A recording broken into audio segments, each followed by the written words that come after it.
Desde hace varios años, Rusia refuerza su presencia en África, suscitando preocupaciones entre potencias occidentales y algunos gobiernos africanos. A través de acuerdos económicos, una cooperación militar y diplomacia activa, Moscú busca extender su influencia sobre el continente. Esta subida en poder se acompaña de estrategias controvertidas, notablemente la implicación del grupo Wagner, una sociedad militar privada vinculada a Kremlin. Mientras que algunos países africanos ven en Rusia un socio alternativo frente a las antiguas potencias coloniales, otros se preocupan por las consecuencias de esta influencia en la estabilidad regional y la soberanía nacional. Descubramos eso juntos. Para entender la influencia rusa en África, primero hay que entender quién es el Grupo Wagner. El Grupo Wagner es una organización paramilitar rusa que se hizo conocida en la escena internacional por su implicación en numerosos conflictos a través del mundo. Oficialmente no reconocido por el gobierno ruso, es percibido como un ejército privado que sirve para los intereses estratégicos de Moscú. Fundado en 2014 por Dmitry Uktin, ex oficial del Servicio de Inteligencia Militar ruso con ideas ultranacionalistas y luciendo tatuajes inspirados en la simbología nazi, el grupo toma su nombre del compositor alemán Richard Wagner, figura admirada por Adolf Hitler. Wagner habría sido financiado por Evgeny Prigozhin, un oligarca cercano a Vladimir Putin, aunque las autoridades rusas han negado durante mucho tiempo cualquier vínculo oficial. El grupo hace su primera aparición en Ucrania, durante la anexión de Crimea en 2014, antes de apoyar a los separatistas prorrusos en el Donbass. Posteriormente, Wagner extendió su influencia a Siria, apoyando el régimen de Bashar al-Assad, luego en Libia con las fuerzas del mariscal Khalifa Haftar. En África, la organización se ha implantado en varios países como la República Centroafricana, Malí o también Sudán, ofreciendo servicios de seguridad y formación militar a cambio de recursos naturales o ventajas estratégicas. Reputado por sus métodos brutales, Wagner se ha convertido en un actor temido y controvertido en la escena internacional. Aunque Moscú sigue negando cualquier control directo, los expertos estiman que el grupo sirve como herramienta híbrida para Rusia para llevar a cabo operaciones clandestinas evitando toda responsabilidad oficial. En 2023, Wagner ocupa los titulares de la actualidad mundial tras un intento de rebelión dirigido por Evgeny Prigozhin. Descontento con la gestión de la guerra en Ucrania, acusó públicamente al ministro de Defensa, Sergei Shoigu, y al jefe de Estado Mayor, Valery Gerasimov, de incompetencia y de corrupción. Esta contestación culminó con una marcha de las fuerzas de Wagner con dirección a Moscú, amenazando directamente el poder de Vladimir Putin. Sin embargo, tras una mediación del presidente bielorruso Alexander Lukashenko, Prigozhin aceptó dar la vuelta para evitar así un baño de sangre. 2 meses después, en agosto de 2023, Prigozhin murió en un misterioso accidente aéreo, alimentando rumores de una implicación del Kremlin. Esta muerte debilitó la cohesión interna del grupo y permitió a Moscú estrechar su control sobre sus actividades. Desde entonces, Wagner ha sido reestructurado bajo una supervisión más directa del poder ruso, mientras continúa alguna de sus misiones en el extranjero. Hoy, el grupo sigue operando, especialmente en África, donde permanece como una herramienta estratégica al servicio de los intereses rusos. En Sudán, Wagner está presente desde 2017. Inicialmente invitado por el expresidente Omar al-Bashir, tejió lazos estrechos con las Fuerzas de Apoyo Rápido, las FSR, dirigidas por Mohamed Hamdan Dagalo, llamado Hemeti. Tras el inicio del conflicto sudanés, Hemeti tomó el control de muchas minas de oro, una riqueza que también beneficia a Rusia. Wagner habría así cerrado acuerdos para explotar estos recursos, siendo acusado de sacar clandestinamente oro del país. Según informaciones, 16 aviones llenos de oro habrían sido enviados de Sudán hacia Siria desde inicios del conflicto, permitiendo al grupo generar más de $1.000 millones por año. Hay que saber que hasta un 90% del oro extraído en Sudán se vende mediante contrabando. Además de la explotación minera, Wagner también se asegura de la seguridad de los sitios de extracción en colaboración con la FSR. También hay que saber que para los servicios de inteligencia militar ucraniana, la presencia de Wagner en Sudán, que jugó un papel importante en el conflicto ruso-ucraniano, es decisiva. De hecho, Ucrania tiene como objetivo combatir a Rusia en África, para ganar el apoyo en el continente, donde la influencia rusa es tradicionalmente fuerte. Así, en los últimos años, Ucrania abrió embajadas en Ghana, Ruanda, Mozambique, Costa de Marfil, RDC, Botsuana y Mauritania. También estaba previsto abrir una embajada en Sudán, pero hasta ahora, la guerra lo impide. Así, en septiembre de 2023, el presidente ucraniano Volodymyr Zelensky se reúne con el jefe de Sudán, el general Abdel Fattah al-Burhan. Pocos meses después, se supo que las operaciones de los servicios de inteligencia militar ucranianos del GUR, la Dirección General de la Inteligencia del Ministerio de Defensa ucraniano, tuvieron lugar contra mercenarios rusos en Sudán. Sin embargo, públicamente los representantes de los servicios de inteligencia ucranianos no dicen si el GUR realmente realiza operaciones en Sudán.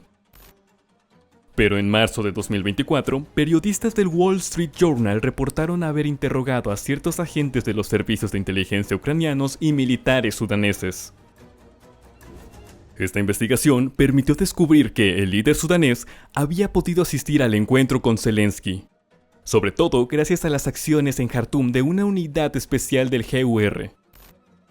Combatientes ucranianos habrían llegado a Sudán en agosto de 2023 y habrían ayudado al general sudanés a salir del sitio de la capital del país. El objetivo habría sido agradecer a Sudán por el suministro de armas durante el primer año de la guerra ruso-ucraniana. En efecto, en 2022 se había reportado que las Fuerzas Armadas ucranianas usaban minas de mortero sudanesas de 120 milímetros llamadas Ahmed y producidas por la Military Industry Corporation Sudan. Según el Wall Street Journal, desde la llegada a Sudán, los soldados ucranianos cambiaron la naturaleza de la guerra. Particularmente porque empezaron a usar drones como el FPV y realizaron varios ataques nocturnos contra la FSR y su aliado ruso, Wagner. Además, agentes de la inteligencia ucranianos entrenaron al ejército gubernamental en el uso de drones y otras nuevas tecnologías. Además de esto, en febrero de 2024, se importaron 7,6 mil toneladas de harina ucraniana al país, seguidas un mes después de 14,6 mil toneladas adicionales, lo que deberían ser suficientes para ayudar a 2 millones de personas. Esto es importante en un contexto donde 18 millones de sudaneses sufren de inseguridad alimentaria y 5 millones mueren de hambre. Sin embargo, las capacidades ucranianas en Sudán permanecen limitadas, debido a la guerra ruso-ucraniana. Kiev solo puede enviar pequeñas fuerzas especiales, pero estas cuentan con tecnología avanzada. Por su parte, Rusia dispone de mayores capacidades en Sudán. Sin embargo, aunque al principio, Rusia, a través de su grupo paramilitar Wagner, apoyó primero las FSR, luego cambió de bando, señalando que su aliado iraní provee de drones al ejército. De hecho, Yasir al-Attah, comandante en jefe adjunto del ejército sudanés, confirmó en una entrevista la cooperación militar y económica con Moscú, incluyendo un proyecto de base a cambio de suministro urgente de armas y municiones.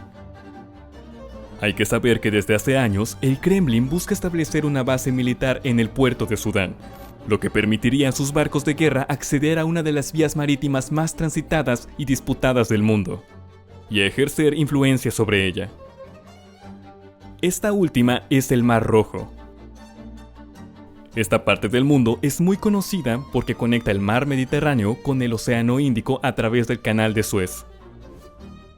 Esto la convierte en una ruta estratégica para el comercio mundial. Además, la región es rica en recursos naturales, especialmente petróleo y gas.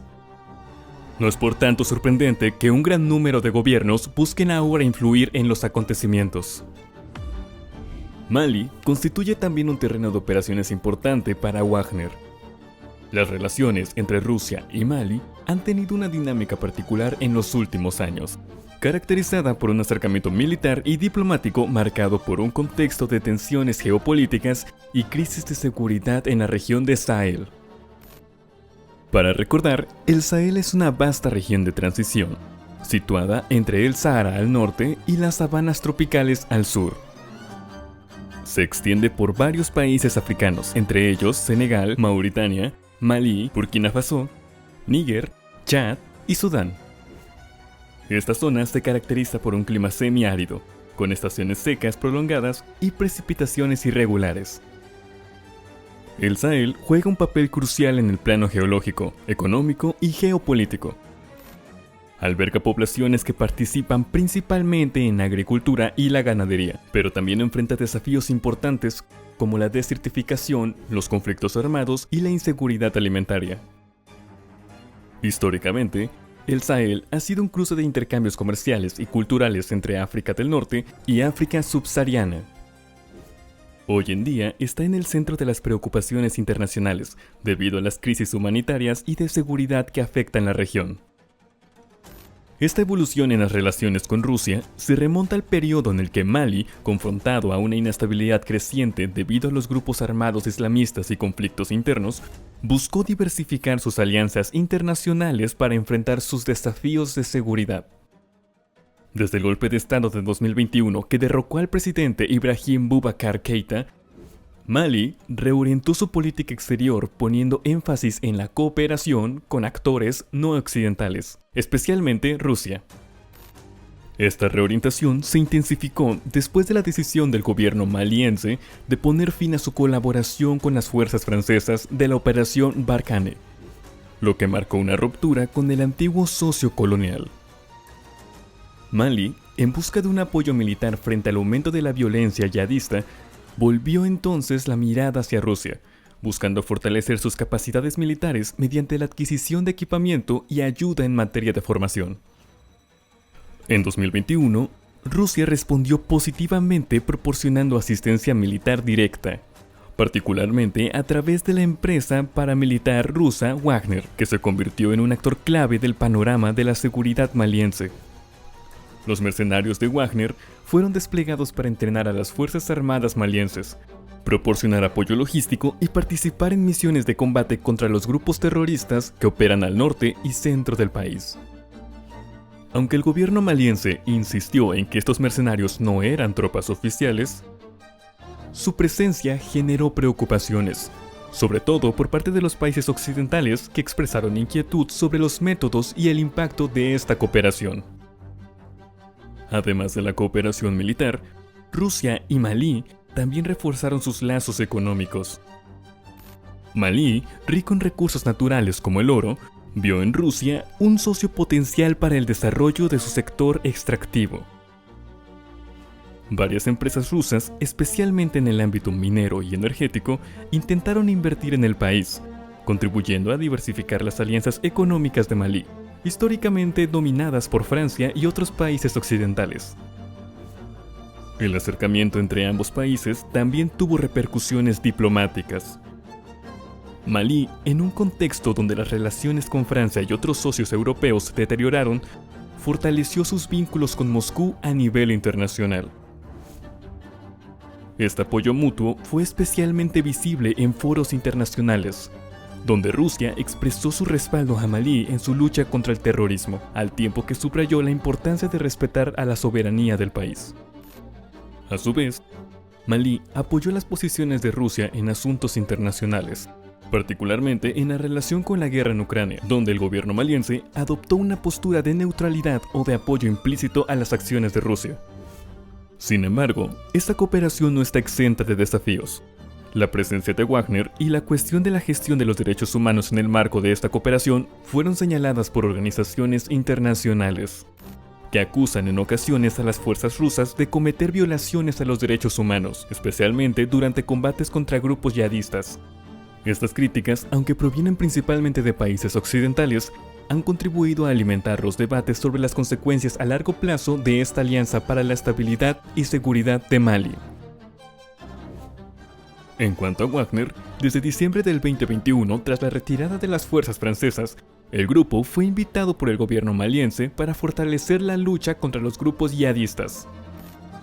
Proporciona servicios de formación militar, protección de élites políticas y lucha contra la insurgencia.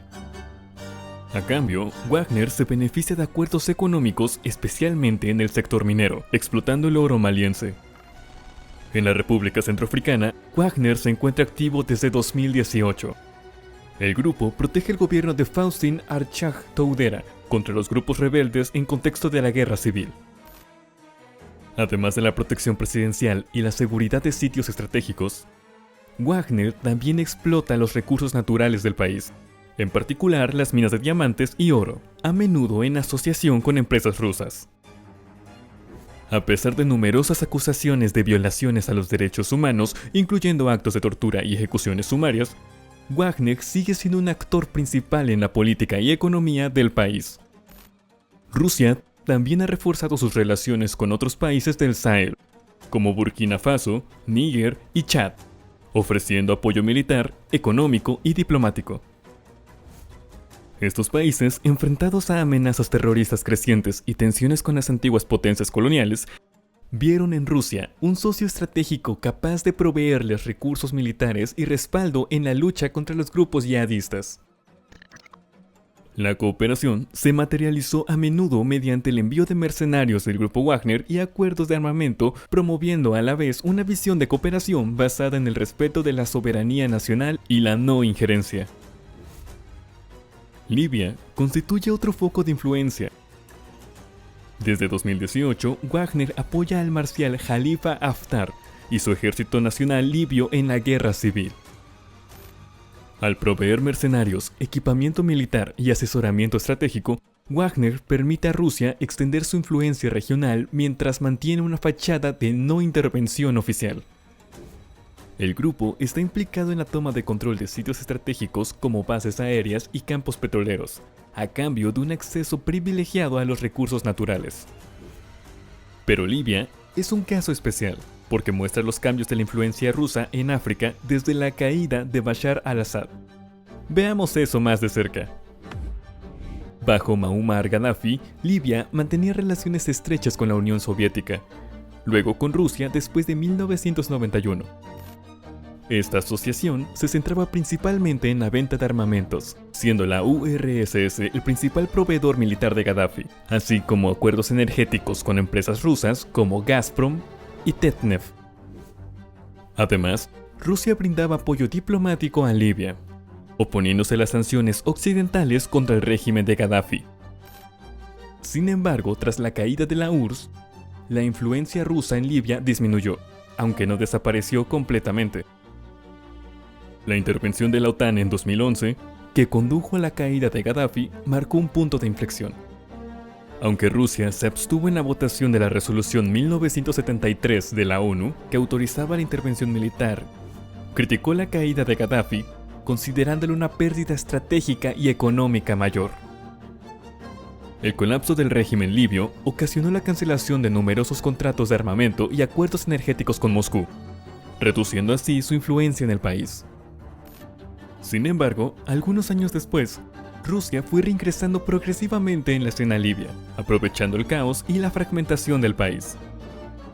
Tras la muerte de Gaddafi, Libia entró en una crisis profunda, marcada por la lucha de poder entre varias facciones rivales. El conflicto enfrenta principalmente al gobierno de Unión Nacional, con base en Trípoli y apoyado por la ONU, Turquía y Qatar, contra el ejército nacional libio del mariscal Khalifa Haftar, que controla el este y sur del país con el apoyo de Rusia, Egipto y los Emiratos Árabes Unidos. Rusia eligió apoyar a Haftar por varias razones estratégicas. Representa un aliado confiable capaz de unificar un país bajo un régimen autoritario favorable a los intereses rusos y controla la mayoría de los campos petroleros libios, un activo económico para Moscú. Rusia reforzó su presencia militar enviando mercenarios del grupo Wagner para apoyar a Haftar, especialmente durante su ofensiva sobre Trípoli entre 2019 y 2020. Sin embargo, el fracaso de esta ofensiva debilitó a Haftar y llevó a Rusia a reevaluar su estrategia. Aunque redujo su apoyo militar directo, Moscú mantiene una presencia discreta a través de Wagner, particularmente en el este y sur del país. El grupo Wagner, fundado por Dmitry Utkin, un ex agente de los servicios de inteligencia militares rusos, es conocido por sus operaciones en Ucrania, Siria, África y más recientemente en Libia. Criticado por sus métodos brutales y violaciones a los derechos humanos, el grupo continúa desempeñando un papel estratégico para Rusia. Paralelamente, Moscú busca recuperar contratos petroleros y de reconstrucción, mientras lleva a cabo una diplomacia ambigua, manteniendo relaciones con ambos bandos rivales. Sin embargo, la situación cambió con la caída de Bashar al-Assad en Siria. Tras años de apoyo al régimen sirio, especialmente mediante el suministro de armas e inversiones en infraestructuras, Rusia intervino militarmente en 2015 para revertir la tendencia a favor de Assad.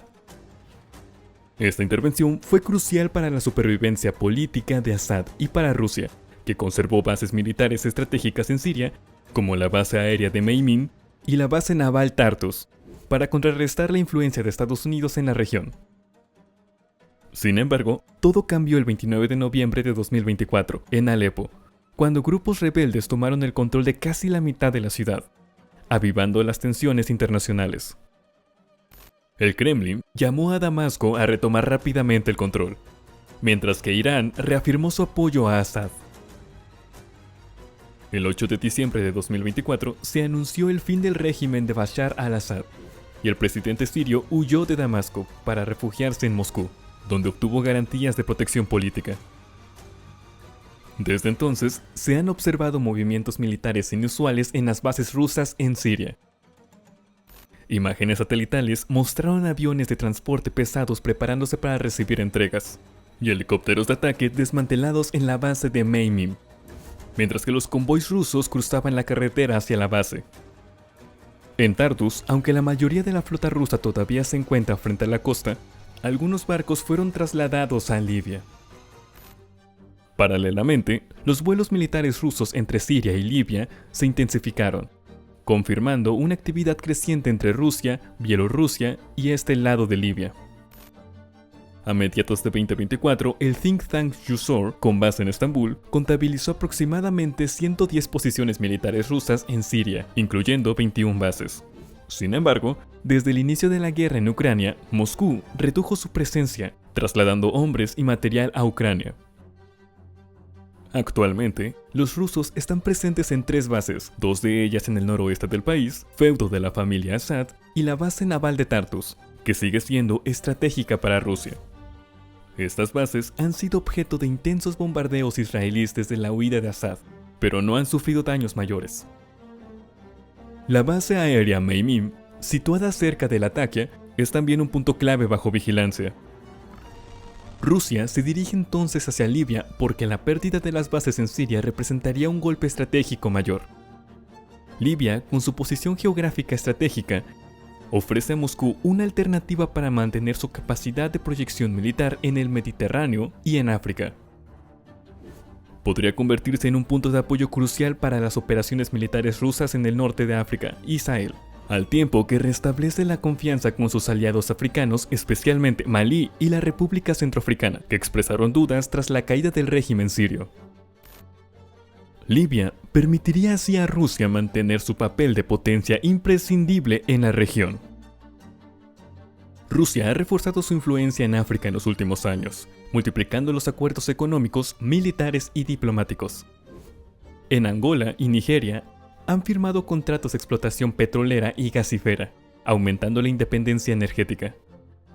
En Guinea, la empresa Rusal es un actor clave en la extracción de bauxita. Moscú también invierte en energía nuclear, proponiendo la construcción de centrales en Egipto y Sudáfrica, reforzando así la cooperación con los países africanos. Por otra parte, la presencia militar rusa, especialmente a través del grupo Wagner, ha permitido a Moscú posicionar bases estratégicas en el continente y presentarse como un actor clave en materia de seguridad. Las relaciones entre Rusia y Argelia datan de la época de la Guerra de Independencia, durante la cual la Unión Soviética, inicialmente cautelosa, apoyó progresivamente al Frente de Liberación Nacional en su lucha contra la colonización francesa. Tras la independencia en 1962, Rusia fue uno de los primeros países en reconocer al nuevo gobierno argelino, estableciendo relaciones diplomáticas de inmediato. Durante la Guerra Fría, estos lazos se fortalecieron, con Argelia acercándose al bloque soviético, especialmente en los ámbitos militar y económico. La URSS proporcionó ayuda importante a Argelia, en particular en la formación de su ejército, el suministro de armamentos y el desarrollo de infraestructuras estratégicas en los sectores de energía, la industria y la educación. Esta alianza se apoyaba en valores comunes, como el anticolonialismo, el nacionalismo y una desconfianza compartida hacia el occidente, posicionando a Argelia entre los socios clave de la URSS en el norte de África. Con el fin de la URSS en 1991, las relaciones atravesaron un periodo de incertidumbre. La Rusia post-soviética, concentrada en sus propias dificultades internas, relegó sus alianzas africanas a un segundo plano. Sin embargo, desde los años 2000, las relaciones ruso-argelinas tomaron un nuevo rumbo. En 2006, la histórica visita de Vladimir Putin a Argel revitalizó los lazos, con Rusia cancelando una deuda argelina de cerca de $5.000 millones a cambio de nuevos contratos militares y económicos. Desde entonces, Rusia se ha convertido en un proveedor principal de armamentos para Argelia, uno de sus mayores clientes militares en África. Ambos países también cooperan en el sector energético, especialmente dentro de la OPEP+, y en ámbitos como la formación universitaria, las tecnologías, la seguridad y la lucha contra el terrorismo. Sin embargo, a partir de finales de 2024, las relaciones comenzaron a complicarse. En diciembre de 2024 se firmó un acuerdo estratégico para fortalecer la cooperación en el ámbito espacial, especialmente en la fabricación y el lanzamiento de satélites de comunicación seguros y de espionaje por parte de Roscosmos, con ventajas como la exención de derechos de aduana.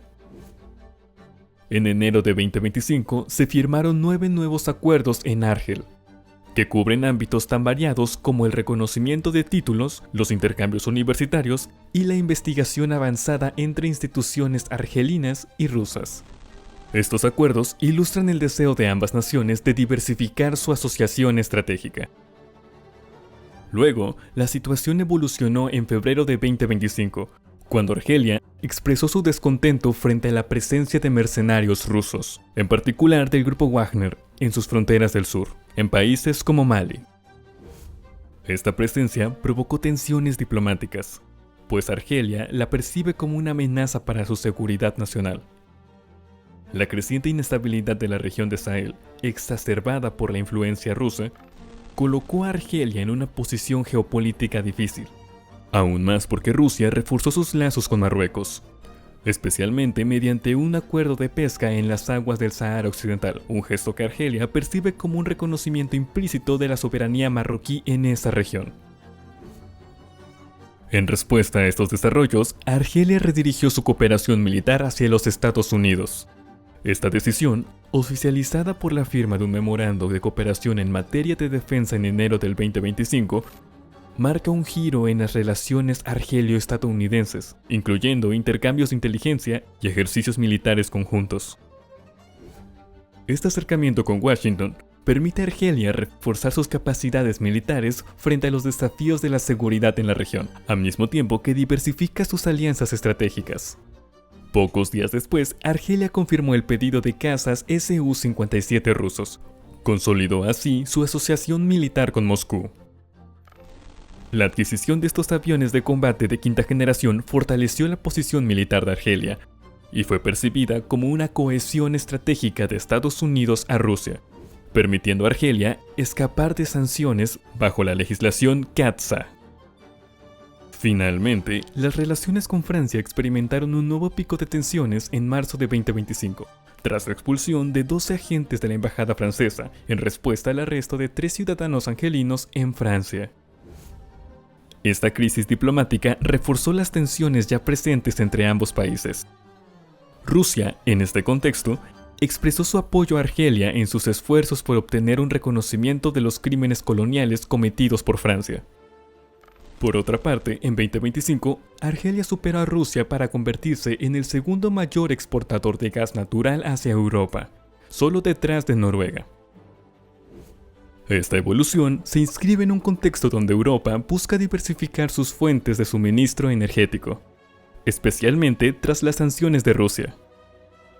Argelia, con infraestructuras como el Transmed y el Medgas, consolidó su posición, lo que contribuyó a su ascenso en el mercado europeo del gas. Por lo tanto, está claro que la expansión de la influencia rusa en África plantea importantes cuestiones geopolíticas. Si Moscú ofrece oportunidades económicas y de seguridad a ciertos estados africanos, esta presencia también puede generar riesgos de dependencia, militarización excesiva y desequilibrios diplomáticos. Frente a esta dinámica, los países africanos deben encontrar un equilibrio entre la cooperación y la preservación de su autonomía energética. En cuanto a las potencias occidentales, deben repensar su enfoque para seguir siendo actores influyentes en el continente. El futuro de África dependerá de su capacidad para navegar entre esas diferentes influencias y defender sus propios intereses.